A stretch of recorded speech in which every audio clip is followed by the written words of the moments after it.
क्या हो अगर मैं कहूँ कि पावर मतलब शक्ति कोई हथियार नहीं, बल्कि एक माइंडसेट है। एक ऐसा दिमागी ढांचा जो लोगों को बिना छुए या बोले भी अपनी डायरेक्शन में मोड़ सकता है। आज हम एक ऐसी ही सोच की परतों को खोलने जा रहे हैं जिसे मैकियावेलियन माइंडसेट कहा जाता है। हमारे पास जो स्रोत हैं वो इसका एक गहरा मनोवैज्ञानिक विश्लेषण करते हैं और वो हमें बताते हैं कि ये सिर्फ चालाकी नहीं है, ये हकीकत और धारणा के बीच का एक बहुत ही कॉम्प्लेक्स खेल है। तो आज हमारा मिशन है इस दिमागी ऑपरेटिंग सिस्टम को परत दर परत समझना और ये साफ कर दें कि ये चर्चा अच्छाई या बुराई के बारे में नहीं है। ये मानव स्वभाव और शक्ति की उस निर्मम सच्चाई को समझने के बारे में है जिसे अक्सर हम देखना नहीं चाहते। कि शक्ति नैतिकता से नहीं बल्कि मानव स्वभाव को समझने से आती है। जो विश्लेषण हमने देखा वो इसी बात पर जोर देता है कि मैकियावेली के लिए दुनिया मतलब अच्छे और बुरे लोगों में नहीं बटी थी। उसकी दुनिया में सिर्फ दो तरह के लोग थे, मजबूत और कमजोर। और ये मानसिकता इसी फर्क को समझने और इस्तेमाल करने की कला है। ठीक है, तो चलिए इस माइंड को बनाना शुरू करते हैं।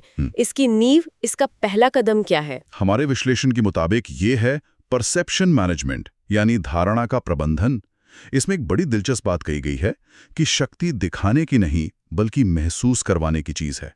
एक मैकियावेलियन सोच वाला व्यक्ति अपनी ताकत का वो ढिंडोरा नहीं पीटता, वो चुपचाप ऐसे हालात बनाता है कि लोग खुद उसकी ताकत को महसूस करने लगें। और यहीं पर इस मानसिकता का पहला और शायद सबसे जरूरी टूल सामने आता है, कोल्ड एम्पैथी। एक मिनट, कोल्ड एम्पैथी, ये शब्द सुनने में ही कितना कॉन्ट्रडिक्टरी लगता है।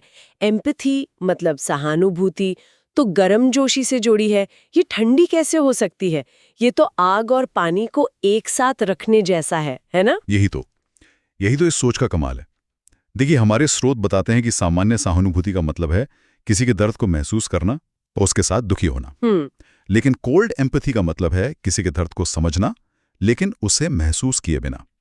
जैसे कोई वैज्ञानिक माइक्रोस्कोप से किसी बैक्टीरिया का विश्लेषण कर रहा हो। सही। वो उसे पूरी तरह समझता है पर उससे भावनात्मक रूप से नहीं जुड़ता। अच्छा, तो इसका मतलब ये हुआ कि जहां एक आम इंसान दूसरे के दुख में बह जाता है, वहीं मैकियावेलियन सोच वाला व्यक्ति उसे एक डेटा पॉइंट की तरह देखता है। बिल्कुल, वो इमोशन के तूफान के बीच शांत खड़ा होकर पूरे नक्शे को देख सकता है और यही उसे एक बढ़त देता है। तो अगर कोई दुखी है तो उसे सांत्वना देने के बजाय वो ये विश्लेषण करेगा कि ये दुख क्यों है, इसकी जड़ क्या है और इस इमोशनल स्टेट में ये व्यक्ति कितना कमजोर है। हमारे विश्लेषण में एक बहुत सटीक उदाहरण है। एक सामान्य व्यक्ति दुखी इंसान को देखकर उसे गले लगाएगा, लेकिन मैकियावेली की सोच वाला व्यक्ति उस दुख को समझकर ये सोचेगा कि इस स्थिति का उपयोग कैसे किया जा सकता है, क्योंकि उसे पता है कि दुख, डर या लालच में इंसान सबसे ज्यादा वल्नरेबल होता है और उसी पल में उस पर सबसे गहरा प्रभाव डाला जा सकता है। तो क्या इसका मतलब ये है कि गिल्ट या अपराध बोध जैसी चीजें इस मानसिकता के लिए बस रुकावटें हैं? बिल्कुल, ये सीधे तौर पर मॉरल डिटैचमेंट या नैतिक दूरी से जुड़ा है। इस मानसिकता में सही या गलत जैसी कोई स्थायी चीज नहीं होती। केवल एक ही सवाल होता है, क्या ये काम मेरे उद्देश्य तक पहुंचाता है?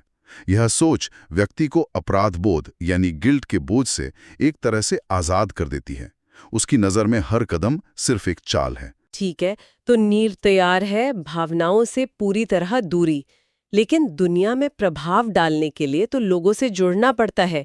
अगर आप अंदर से इतने डिटैच्ड हैं, तो बाहर से ये कनेक्शन कैसे बनता है? बहुत अच्छा सवाल है और यहीं पर इस मानसिकता का दूसरा हिस्सा आता है, प्रभाव के उपकरण। और इसका सबसे बड़ा हथियार है स्ट्रैटेजिक चार्म, मतलब एक सोचा समझा आकर्षण।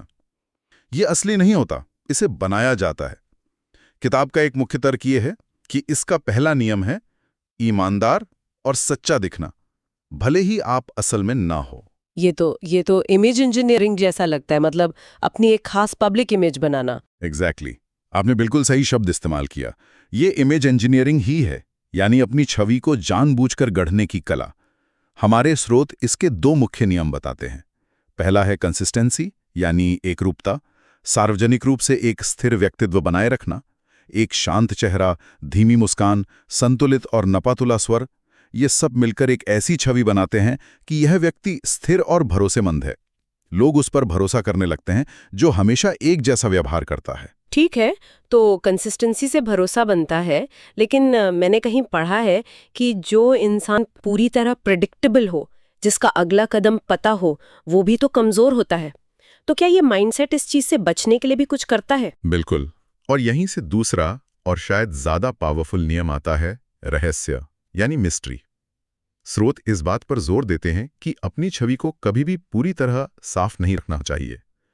थोड़ी सी रहस्य की परत लोगों की जिज्ञासा को जिंदा रखती है। जो व्यक्ति खुद को पूरी तरह प्रकट कर देता है, उसकी शक्ति खत्म हो जाती है, क्योंकि रहस्य हमेशा नियंत्रण का एक स्रोत होता है। जितना कम लोग आपके बारे में जानते हैं, उतना ज्यादा वे अनुमान लगाते हैं, और यही अनुमान आपकी ताकत को बढ़ाते हैं। मतलब ये एक तरह का मनोवैज्ञानिक हुक है। आप सामने वाले को इतनी जानकारी देते हैं कि उसकी दिलचस्पी बनी रहे, पर इतनी कम कि वो और जानने के लिए वापस आए। ये तो आजकल सोशल मीडिया और टीवी शोज भी खूब इस्तेमाल करते हैं। हाँ, और ये सब मिलकर ट्रस्ट एक्सप्लॉयटेशन यानी भरोसे के इस्तेमाल का आधार बनता है। हमारे विश्लेषण के अनुसार डर से हासिल किया गया नियंत्रण टेम्पररी होता है, लेकिन भरोसे से मिला नियंत्रण स्थायी होता है। एक बार जब ये रणनीतिक रूप से बनाया गया भरोसा स्थापित हो जाता है, तो वही नियंत्रण का सबसे बड़ा साधन बन जाता है। सामने वाले को लगता है कि वो एक स्वतंत्र निर्णय ले रहा है, पर असल में उस निर्णय की नींव बहुत पहले धीरे धीरे आपके द्वारा रखी जा चुकी होती है। ये तो एक एक इंसान पर असर डालने की बात हुई, जो अपने आप में काफी गहरा है। लेकिन क्या ये मानसिकता पूरी की पूरी हकीकत को ही अपने हिसाब से ढाल सकती है? हाँ, और अब हम इस माइंड के सबसे एडवांस्ड हिस्से पर आ रहे हैं। ये सिर्फ व्यक्तिगत प्रभाव से कहीं आगे की बात है। ये मानसिकता उस वास्तविकता को ही आकार देती है जिसे लोग देखते हैं।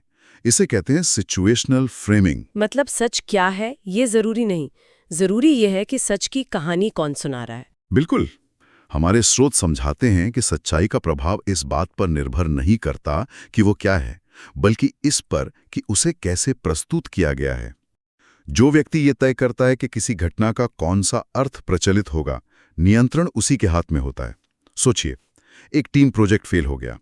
मैनेजर ए कहता है हम हार गए, टीम का मनोबल टूट गया, सब खत्म।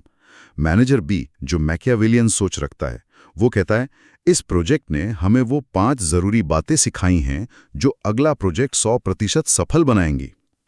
बात वही है, प्रोजेक्ट फेल हुआ है, पर दूसरे मैनेजर ने हार को एक इन्वेस्टमेंट में बदल दिया। उसने कहानी बदल दी। ये बहुत पावरफुल है। इसका मतलब है कि आप अपनी कमजोरियों को भी अपनी ताकत की तरह दिखा सकते हैं। और ये इन्फॉर्मेशन कंट्रोल यानी सूचना पर नियंत्रण के साथ और भी प्रभावी हो जाता है। ये सीधे सीधे झूठ बोलना नहीं है, बल्कि जानकारी के बहाव को वो दिशा देना है। हमारे विश्लेषण में इसकी कुछ बेहतरीन तकनीकें बताई गई हैं। पहली है सिलेक्टिव ट्रांसपेरेंसी, यानी पारदर्शिता का भ्रम बनाए रखना, लेकिन केवल वो जानकारी साझा करना जो आपके लिए फायदेमंद हो। आप 10 बातें बताते हैं जिनमें से 9 सच और सामान्य होती है, लेकिन 10वीं जो सबसे जरूरी है उसे छुपा लेते हैं। इससे आप विश्वसनीय भी लगते हैं और सुरक्षित भी रहते हैं। और दूसरी तकनीक? दूसरी है अधूरी जानकारी देना। एक मैकियावेलियन व्यक्ति गलत जानकारी नहीं फैलाता, वो बस अधूरी जानकारी देता है। वो कहानी का सिरा छोड़ देता है ताकि लोग खुद अपने दिमाग में खाली जगह भरें, और लोग अक्सर वही सोचते हैं जो आप उन्हें सोचवाना चाहते हैं। इसी से जुड़ा एक और क्लासिक आइडिया है डिवाइड एंड रूल। ये सुनने में तो बहुत खतरनाक लगता है। क्या हमारे स्रोतों में इसका कोई व्यावहारिक उदाहरण है कि ये असल में काम कैसे करता है? हाँ, और ये उतना सीधा नहीं है जितना लगता है। ये सूक्ष्म तरीके से काम करता है। मान लीजिए एक ऑफिस में 2 प्रतिभाशाली कर्मचारी हैं, ए और बी, जो मिलकर बहुत अच्छा काम करते हैं। एक मैकियावेलियन मैनेजर उन दोनों को अलग अलग बुलाएगा। वो ए से कहेगा तुम बहुत अच्छा काम कर रहे हो, बी को भी तुमसे सीखना चाहिए। फिर वो बी से कहेगा ए की रिपोर्ट अच्छी थी, पर तुम्हारी प्रेजेंटेशन स्किल्स कमाल की हैं। उसने किसी की बुराई नहीं की, लेकिन उसने दोनों के बीच एक सूक्ष्म तुलना और प्रतिस्पर्धा का, आप कह सकते हैं, बीज बो दिया। अच्छा, तो अब वो एक दूसरे को सहयोगी नहीं बल्कि राइवल की तरह देखेंगे। बिल्कुल। और जब वो आपस में उलझे रहेंगे तो मैनेजर पर सवाल उठाने का किसी के पास ना तो टाइम होगा ना एनर्जी। एग्जैक्टली। इससे उनकी एकता टूट जाती है और मैनेजर उन दोनों के लिए जानकारी का अकेला स्रोत बन जाता है। वो दोनों अपनी असुरक्षा है मैनेजर को बताएंगे, और मैनेजर उस जानकारी का इस्तेमाल कर अपना नियंत्रण और मजबूत करेगा। जब 2 पक्ष लड़ रहे होते हैं तो वे उस तीसरे को नहीं देखते जो असल में खेल चला रहा है। ठीक है, धारणा पर काबू, लोगों पर असर, हकीकत को मोड़ना, ये सब किस लिए? इस पूरी जटिल मशीनरी का, इस मानसिकता का अंतिम उद्देश्य क्या है? आखिर में हासिल क्या करना है? इसका जवाब एक शब्द में है, लक्ष्य। हमारे स्रोत इसे गोल सुप्रीमेसी यानी लक्ष्य की सर्वोच्चता कहते हैं।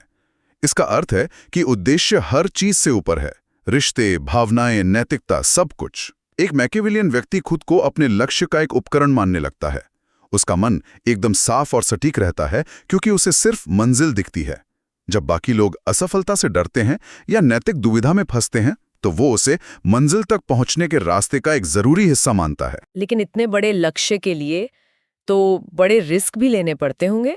ये तो एक जुए की तरह नहीं लगता? नहीं नहीं, यही तो फर्क है।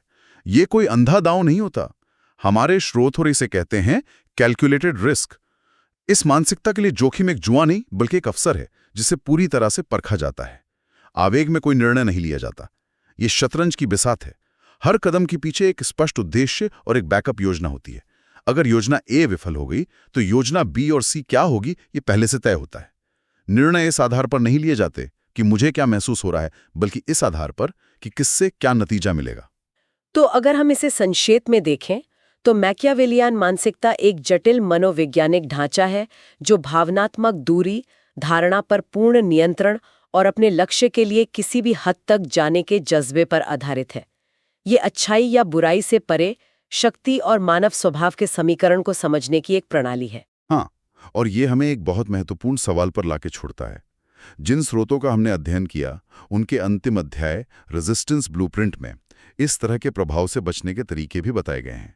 और दिलचस्प बात यह है कि इससे बचने का सबसे कारगर तरीका है आत्मजागरूकता, यानी मानसिक सतर्कता और भावनात्मक अलगाव, यानी अपनी भावनाओं को देखना पर उनमें खोना नहीं।